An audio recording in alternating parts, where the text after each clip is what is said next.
I call the Town of Emmitsburg Board of Appeals meeting to order tonight. And looking at the agenda, our first issue would be the approval of the minutes from August 22nd, 2022. Did everyone get a chance to review the minutes? Yes. Do I hear a motion for the minutes to be approved or any corrections or questions on the minutes? Motion to approve. Second.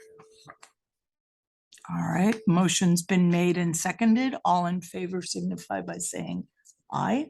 Aye. Aye. Aye. All right, motion passes.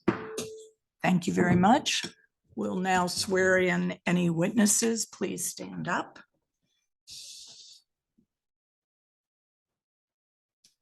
Guess I don't need to stand up, but I am anyway. Raise your right hand.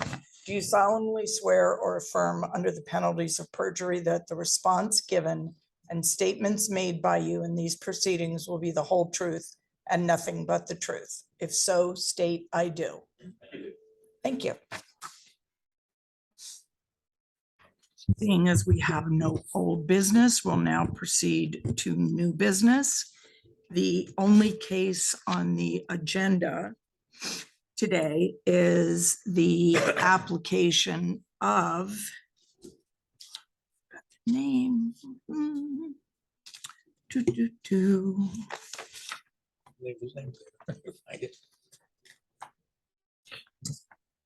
On the front of your page. Thank you. Robert Alwyn, MD Cash House Buyers LLC. All right, I apologize for that. It's right here. He's got the right people in front of you. All right.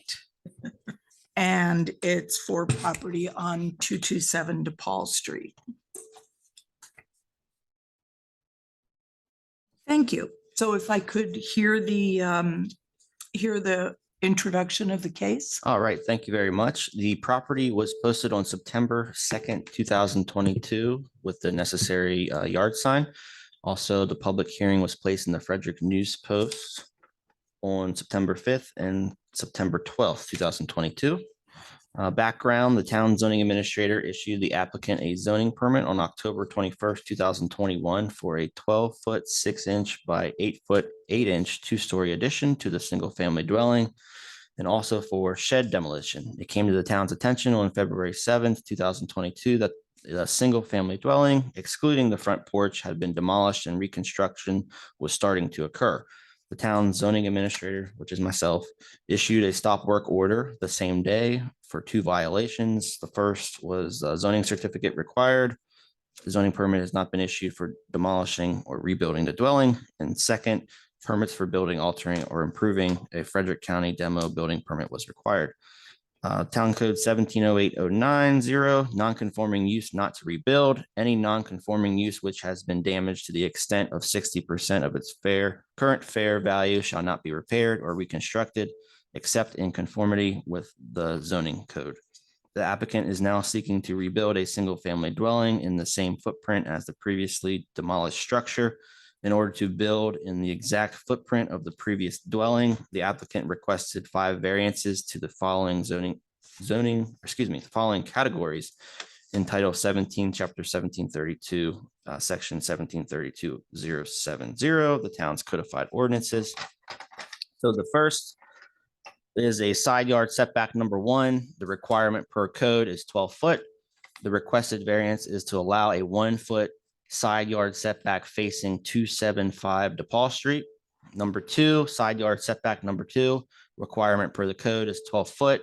The requested variance is to allow a 6-foot 6-inch side yard setback facing 283 DePaul Street. Number 3, front yard setback 35 feet, requirement per the code. They're requesting a variance to allow a 9-foot front yard setback.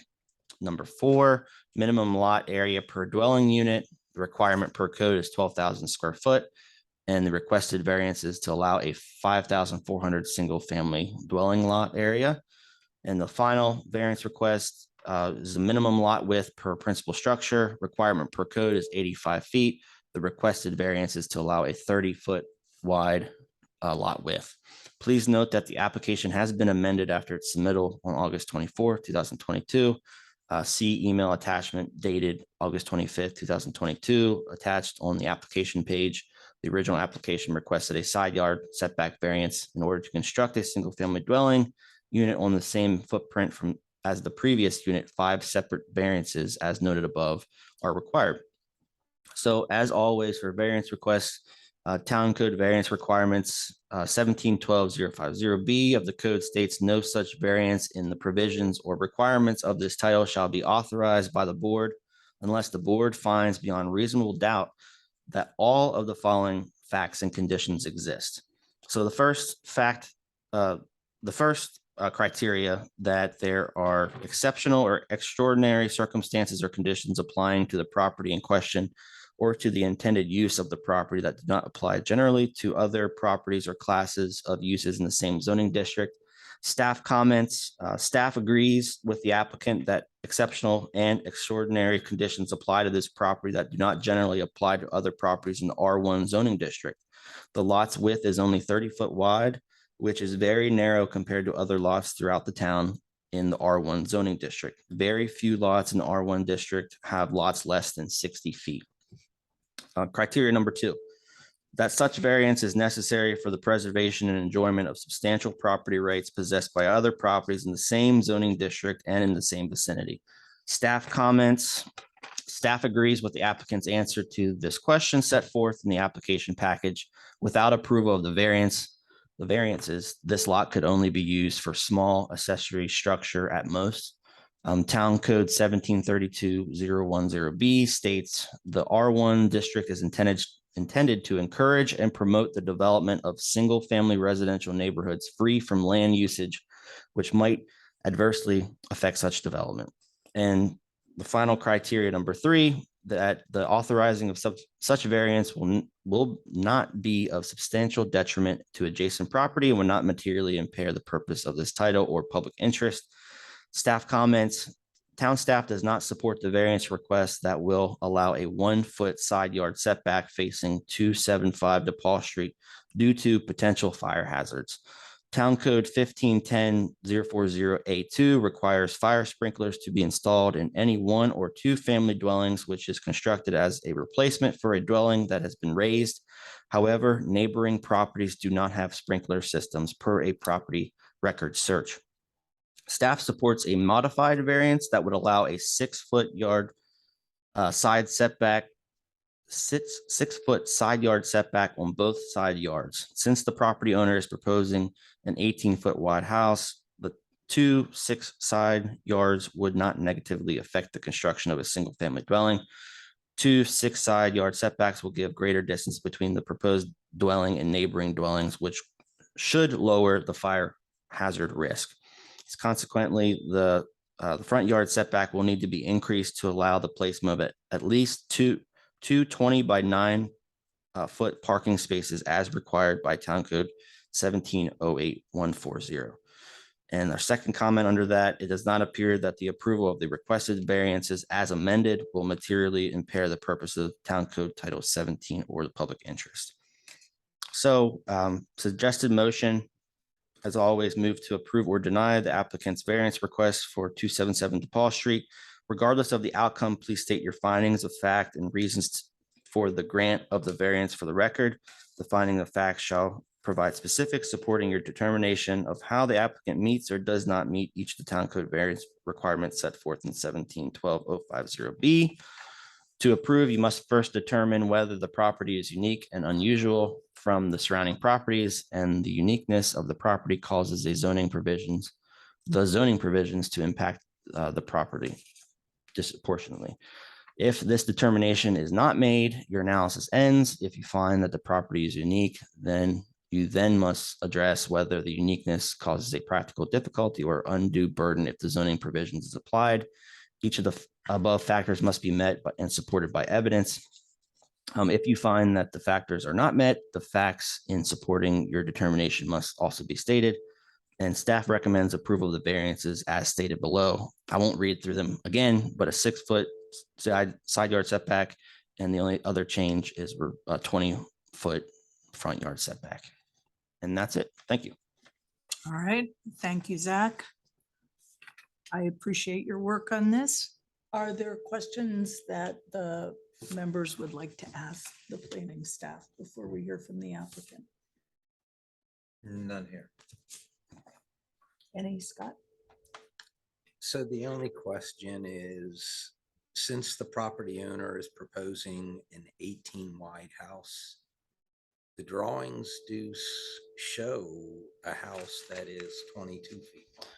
Yeah, so it looks like there's an 18 foot frontage, and there is a little out ramp there for, it looks like a walkway interior. However, we are still sticking strong to the 6 foot side yard setbacks, and hopeful that they can adjust their plans as necessary.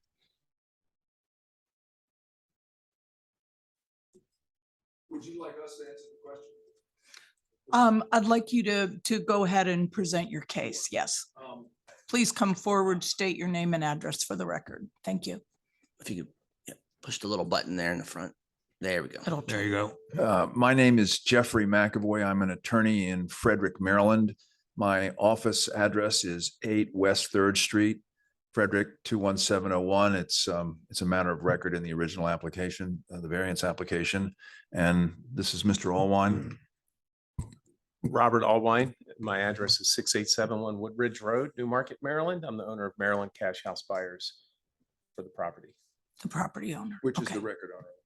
thank you. Mhm. I'd like to sort of, excuse me.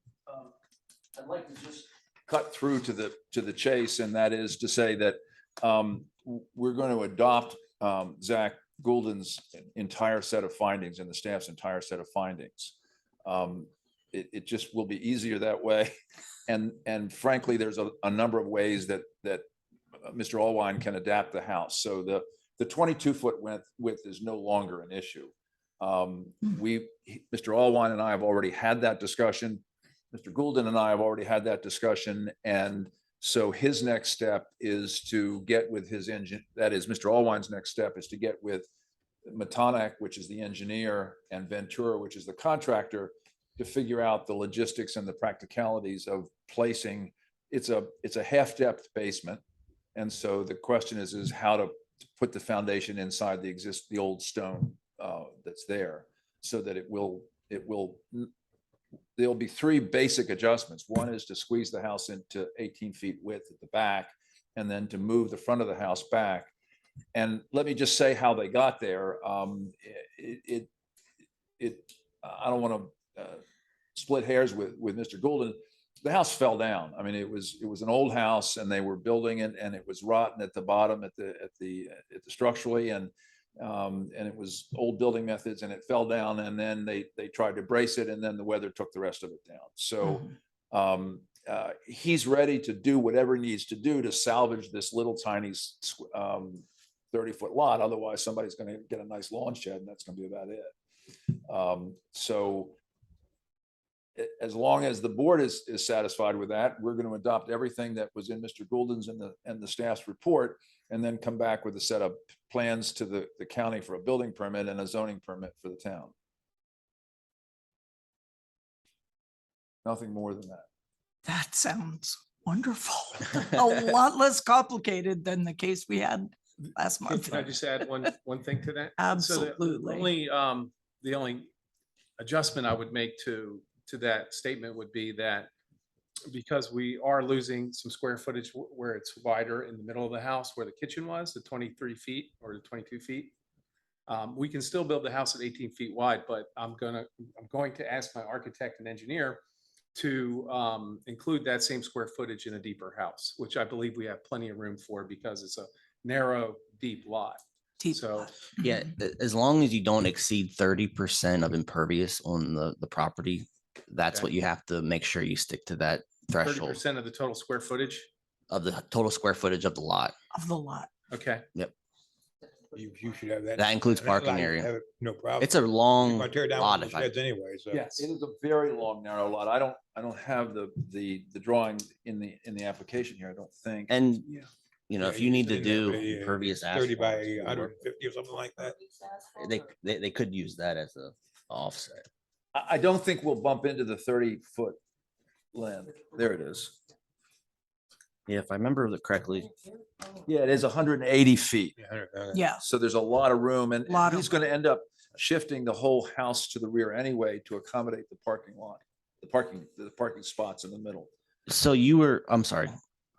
They were at 27.1% of lot used at Mhm. that time. So just keep that in mind. Right. You have to, right, You said it was what percent? 30. 27. 30? You have to be under 30, Under 30. 30 or Our under. limit is And your, 30%. your plan you But, have now but is at Bob, I 27. don't think that, when you move the front porch back and the middle and the rear is squeezed to 18 feet, I mean, I think you're gonna be fine. Yeah, and there were 3 sheds in the back or an arbor and 2 sheds. So if you remove those, that's additional square footage. I think you'll be fine. Yes, we will definitely remove those. And I'm not positive that we'll have a front porch that's 6 feet deep like it was previously. We may Yeah. just have a stoop and a covering there. But I'll have to get with the architect and design something that's comparable for the neighborhood and affordable to build. Yep. And it would be wonderful to have a structure there that, instead of what it looks like An empty now. spot, right?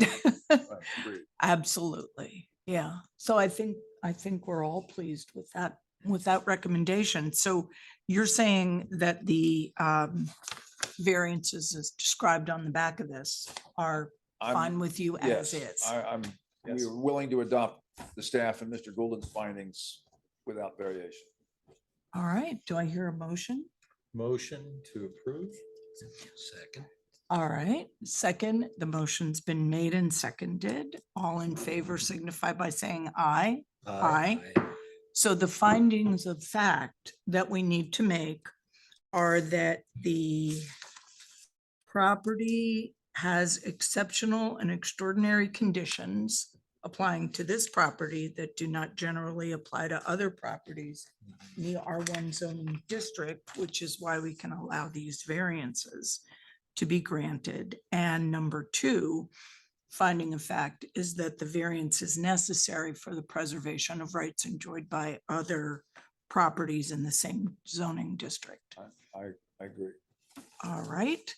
And that number 3, finding of fact, is that the authorizing of these variances, these 5 variances, will not be a substantial detriment to adjacent property and will not materially impair the purpose of the title, greatly enhance the neighborhood. So you don't have to put that in, but anyway. So are those findings of fact acceptable as is? So Chairman Walbrecker, if you wouldn't mind going back to item number 1, and you may want to touch on the fact that this is a recorded lot from some time ago. And because it's a recorded lot, it has certain property rights associated with it. And this tiny a lot would probably not get recorded today. So it is extraordinary in that regard as compared to the other R1. Absolutely, way before zoning was brought into town for sure. And we have a lot of properties like that in town. Right. And so I think that with respect to, got to go back to item 2. Hang on a minute. There's actually fewer and fewer of them. I went and counted all the lots on DePaul Street and you can see where people have bought 2 and 3 lots and And Fine. combined. Right. Mhm. And then with respect to item number 2, given the size of the lot and the current zoning requirements, I think it's probably fair to say that without the variances, they wouldn't be able to use the lot for its intended purpose in the R1 zone. Absolutely not. Yes. Yeah.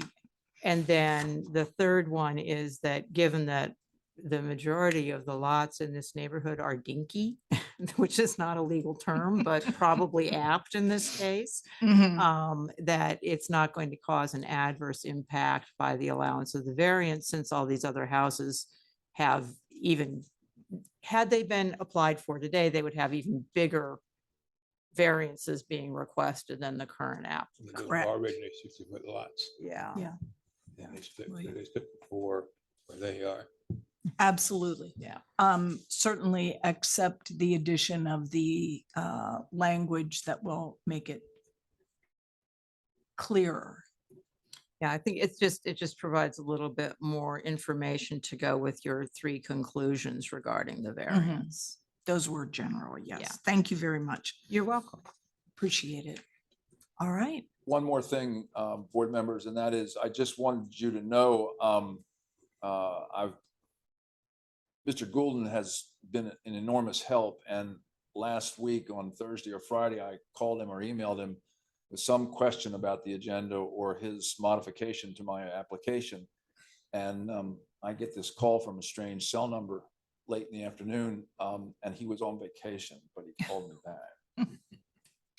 I'd already gotten his email message that said I won't be back until Tuesday, but there it was. So somebody's working hard. Thank you, sir. He does an excellent job for the town. Indeed. Okay, Thank you. Absolutely. And we appreciate it. And thank you for bringing that up. thank you. Well, All right. Thank you, gentlemen. Thank you Look very much. forward to seeing the house. Okay, if you could bear with us for a little while, we have some designing to do, but we are looking very much forward to great house being there. Good. Thank you very much. Thank you. Is there any other business before the board? Commissioner Walbrecker or Yes. Chair Walbrecker, you may want to just update the board on the decision of the planning commission last night with regard to last month's project. I did informally, but I will do so formally then for the record. We did, it was brought up to the planning commission last night that the suggestion was made to ask the Board of Commissioners to look at the issue of corner lots throughout the town of Emmitsburg and to find a solution for that for the future that would be applicable to all corner lots Actually, in it's corner town. lots and through lots. and through lots. And that the planning commission was pleased with that recommendation and made it to the Board of Commissioners, and we'll see what the Board of Commissioners does with that. So thank you for bringing that up. Like I said, we discussed it informally, but it's always good to get it on the record and note that that is progressing. And the Turnquists were here last night and were pleased. They actually had quite a lengthy presentation, so they're going to be working with Zach on wording for that text amendment. So solutions moving forward, which is good. That's what we want to be. Diane, I have one thing I want to say. Is that all right? Yes. I just wanted to mention, because I looked at the property that we're talking about, et cetera. I think as a citizen of Emmitsburg, it's wonderful that you're building there, to be honest with you. That property would have been hard to salvage otherwise. Yeah. So, thank you very much for doing it. And, yeah, you're gonna make a better neighborhood of it. We appreciate it. Thank you. Yes, we do. Thank you. Thank you. Any other comments from the board? Do I hear a motion to adjourn? Motion to adjourn. Second. All right, thank you. Motion's been made and seconded. All in favor signify by saying aye. Aye. Aye, hot dog. All right,